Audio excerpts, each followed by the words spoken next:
अरे आप घर में रहते हो तो कम से कम एक चौकीदार तो बना रहता है। आप चले जाओगे देखभाल कौन करेगा? तो लोगों को चौकीदार बन के रहना मंजूर है, लेकिन झंझट छोड़ करके आत्म कल्याण करना मंजूर नहीं है। आप बाहर निकल आए हो चौकीदारी से, इसलिए ताली बजा रहे हो।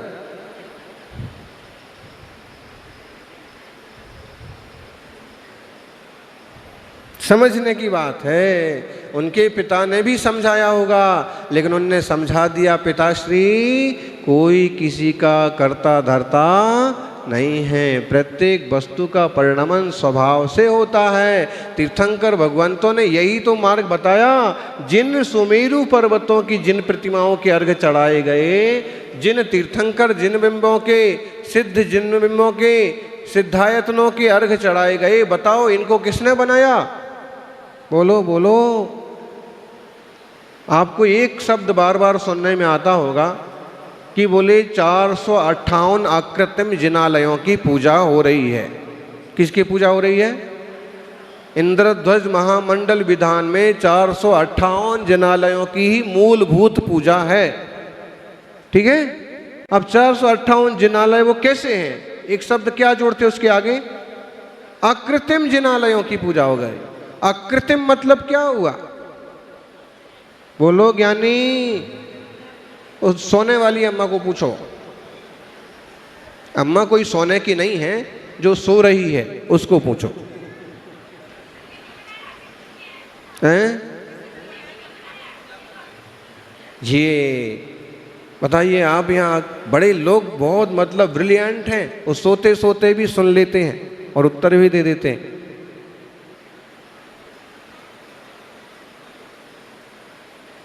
जिसको किसी ने नहीं बनाया वो अकृत्रिम। क्या उनकी मूर्तियां जो इतनी सुंदर सुंदर हैं, उनके बाल इतने सुंदर सुंदर हैं, उनकी चक्षु इतने उतने सुंदर हैं, उनमें वैसे ही आंखें हैं जैसी अपनी आंखें हैं सुंदर, तो वो आंखें भी किसी ने नहीं बनाई? गजब की बात है। इसी पर कई जैनी पंडित तक भड़क पड़ते हैं, बोले ऐसा हो ही नहीं सकता। जैनी विद्वान तक कहने लगते कि ऐसा कैसे संभव है? अरे कोई तो ऐसे रंग भरा होगा, किसी ने तो बनाया होगा। फिर भी जो आस्थावान हैं, इन वचनों पर विश्वास करते हैं, वो कहते हैं कि वो प्रतिमाएं भी अकृत्रिम हैं और वो मंदिर भी अकृत्रिम है, उनको किसी ने नहीं बनाया। मतलब इतनी बड़ी दुनिया में इतनी बड़ी बड़ी चीजें। अब हम ऐसे ही पूछ लें, हिमालय पर्वत किसने बनाया?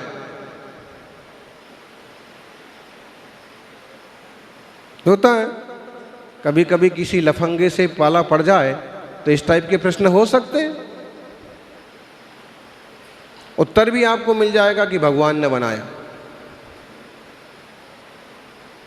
हुआ ऐसा एक बार, बहुत प्रसिद्ध कहानी है। थोड़ा भोला भाला कम पढ़ा लिखा था बेटा, सेठ थे, इकलौता बेटा था। कई रिश्ते बीतने के बाद एक रिश्ता आखिर मिल ही गया। छोरी वालों ने सोचा कम से कम लड़की तो सुख से रहेगी, लड़का जैसा है सो सही।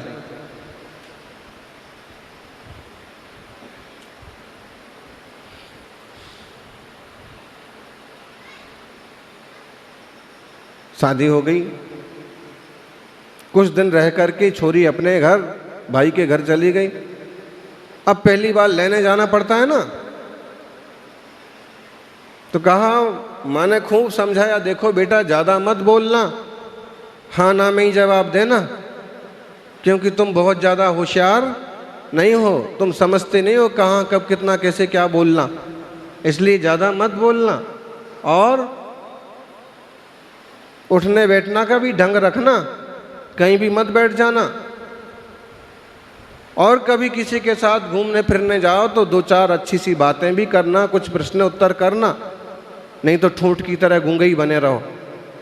उसने एक एक बात जो गांठ में बांध ली और ससुराल पहुंचा। लेने के लिए आ गए, पहली बार जवाई आता है तो बोल, लेने के लिए पहुंच जाते हैं। दूसरी तीसरी बार भी ज़्यादा से ज़्यादा लेने पहुंच जाएंगे, चौथी बार से खुद आ ही जाता है अपने आप। अटक उसी की।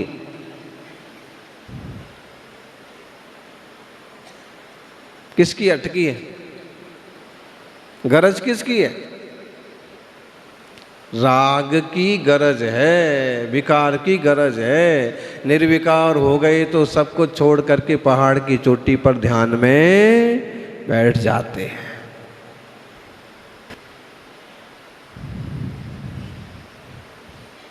साले जी ने पूछा बस से उतरते ही, ठीक से तो आ गए? हाँ। घर में तो सब ठीक है? उत्तर क्या देना है? हाँ ना में जवाब देना है ना, तो एक हाँ तो हो गया। घर में तो सब ठीक है ना। साले जी ने पूछा क्या हुआ?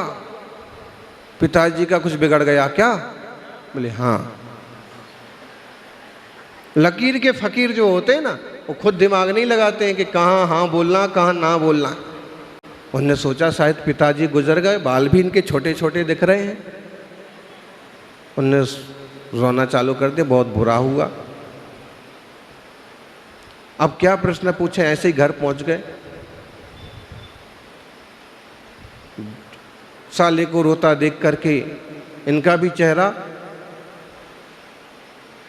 तो घर वालों ने देखा तो वो भी सब चेहरा ही देख करके रोने लगे कि कुछ तो। फिर पूछा उनने अपने बेटे को कि हुआ क्या है, तुम्हारे रो क्यों रहे? उसने कहा कि हमने पूछा कि कुछ बिगड़ गया क्या, तो इसने कहा कि हाँ। तो शायद इनके पिताजी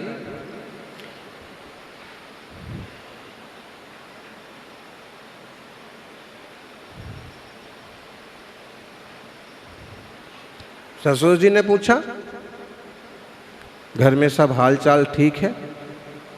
उसने कहा हाँ। पिताजी का? ना। हाँ ना में ही जवाब देना है ना। एक बार हाँ हो गया तो दूसरी बार ना बोलना है, फिर तीसरी बार, चौथी बार। कई ऐसे टाइप के लोग होते हैं और इस टाइप से जिंदगी नहीं चलती है, अपनी समझदारी भी जोड़ना पड़ती है। जब तक कोई मनाए ना तब तक खाना नहीं खाना। खाना परोसा तो मनाया भी, उनने मना कर दिया नहीं खाना।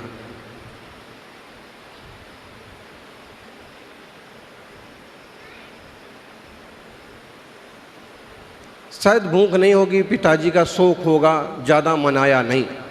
और जब बेचारे को भूख लगी तो अब मांगे कैसे?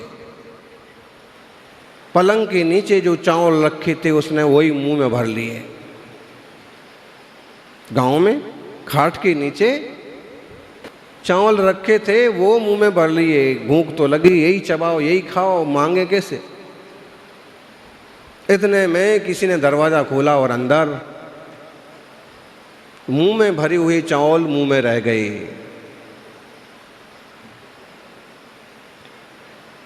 कभी भी इतना मान मनौवल में मत पड़ो कि भूखे रहना पड़े।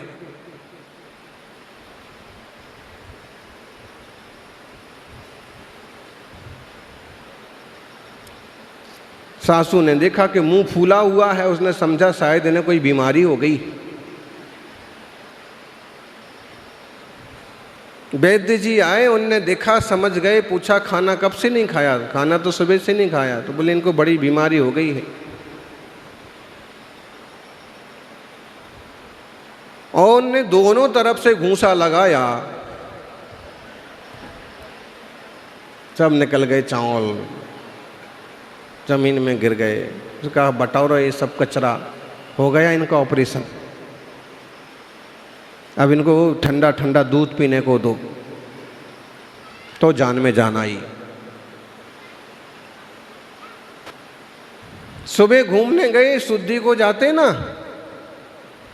पहले लोटा लेकर के बाहर जाते थे। पहले सिस्टम था लोग घर में खाते थे और बाहर जाते थे, और अब बाहर खाते हैं और घर में स्टोर करते हैं, घर में जाते हैं। पहले कुआं जमीन के अंदर होता था, अब कुआं छत पर होता है, टैंक पानी का। बहुत सारी चीजें बदल गई। पहले पत्नी जो थी वो पति की सुनती थी, अब बहुत चीजें बदलती जा रही हैं। ना सुनना ना सुनाना, मिलजुल करके जीवन निभाना, ये बुद्धिमानी है। और जब घूमने गए तो देखा कि बड़ी सारा पहाड़ है, बड़ी सारी नदी है। इतने बड़े पहाड़ को देख करके जमाई जी ने पूछा, इस पहाड़ को किसने बनाया? ससुर को बड़ा धक्का लगाया, इस आदमी को ये भी पता नहीं कि पहाड़ को किसने बनाया। ससुर जी ने कहा कि देखिए प्रकृति है, पहाड़ आपो आप बनते हैं, पहाड़ बना हुआ है, किसी ने बनाया नहीं है। और आगे गए तो देखा बड़ी नदी है। उन्होंने कहा कि माँ ने कहा था कि थोड़ी बातचीत तो होते रहना चाहिए। ये नदी किसने खोदी? तो उन्होंने समझाया कि नदी कोई खोदता नहीं होता है, नदियाँ पहाड़ों से निकलती हैं और नदियाँ बन जाती हैं। उसने कहा फिर भी किसी ने तो खोदी होगी। ससुर को आया गुस्सा, उसने कहा कि तेरे बाप ने खोदी थी। अच्छा अच्छा, मेरे पिताजी मतलब इतने पावरफुल रहे कि इतनी बड़ी नदी खोदी। अच्छा, तो इसकी जो मिट्टी निकली वो कहाँ गई? बोले तेरे दिमाग में भर दी।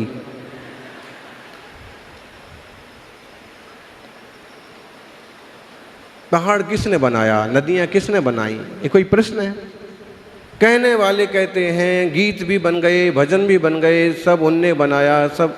भाई इतना लोड क्यों उन पर डालते हो? ऊपर वाले पर, ऊपर वाले पर इतना लोड डालोगे तो नीचे वाले और ऊपर वाले में फर्क क्या बचेगा? ये निश्चित समझो, भगवान हैं लेकिन भगवान करता नहीं है, अकर्ता है। हम इसलिए दुखी हैं कि हमने अकर्ता स्वभाव को नहीं पहचाना, हम कर्ता बने हुए हैं जबरदस्ती। ये मैंने किया, ये मैं कर रहा हूँ, ये मैं करूँगा। ऐसे करने करने के चक्कर में करिष्यामि करिष्यामि करिष्यामीति चिंतेत, मरिष्यामि मरिष्यामि मरिष्यामीति विस्मरेत। ये भूल ही गया कि कभी मरना भी है, करना है करना है करना है। बूढ़े बूढ़े दादाजी को भी कहो कि अब झंझट छोड़ो तो बोले महाराज थोड़ा और रुको। कितना रुको? महाराज तो रुके ही हुए हैं। वो तो ज़्यादा से ज़्यादा मार्गदर्शन करते हैं कि काय को जंजाल में पड़े हो, ये केस लॉन्च कर रहे हैं, ये केस लॉन्च कर रहे हैं, ऐसे ये आप भी कर लो। कबूतर बने बने तो बीत गई जिंदगी, थोड़े दिन के लिए तोता बन जाओ।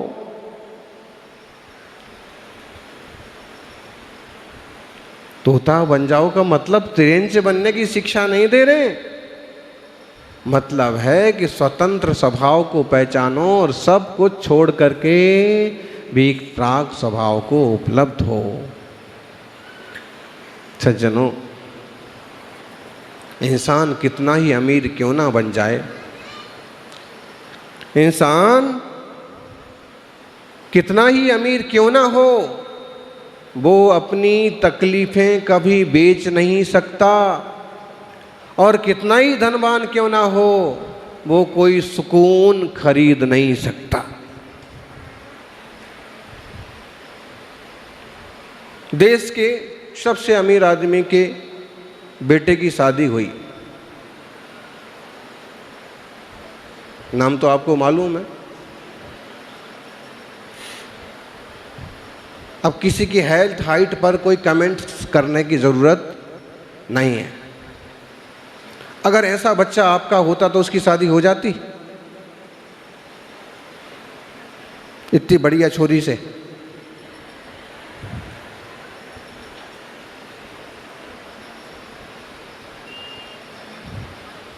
समझे नहीं आप लोग शायद।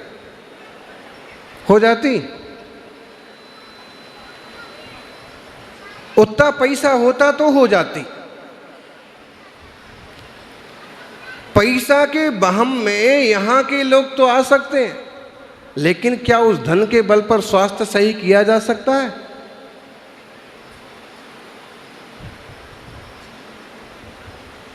बहुत पंगु है संसार। युवाओं, अगर तुम्हें ऐसे लगे धन ही सब कुछ है, तो ऐसे ढेरों किस्से हैं कि धनवान लोग भी किसी न किसी समस्या से गुजर रहे। पिता को भी अपनी फिक्र है, बेटे को भी अपनी फिक्र है, शरीर अलग ढंग से बोल रहा है, बॉडी अलग ढंग से चल रही है, अलग तरह की बीमारियां हैं, अलग तरह की समस्याएं हैं। दुनिया में कोई इतना अमीर नहीं है कि सारे सुकून खरीद सके। हो कोई तो नाम बताओ। कोई इतना अमीर, इतना प्रतिष्ठित, इतना प्रधानमंत्री, चक्रवर्ती नहीं है कि वो, अगर ऐसा होता तो चक्रवर्ती वैभव छोड़ करके वीतरागता के मार्ग पर नहीं जाते। परम सुखी होने का, पूर्ण आनंदित होने का एक ही रास्ता, path of liberation, one way traffic. यहाँ एक ही लाइन पर ट्रैफिक चलता है, उसी रास्ते से चलोगे तो पहुँचोगे। और अगर तुमने दूसरा रास्ता पकड़ा ना पंडित जी, तो विदाई तो हो जाएगी।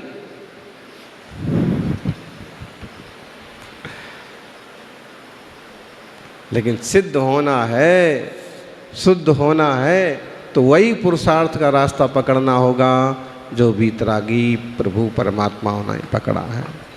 सौभाग्यशालियों, सन्मार्ग पर चलें, जीवन को मंगलमय बनाएं। और धन ही सब कुछ नहीं है, धर्म की अपनी अहमियत है।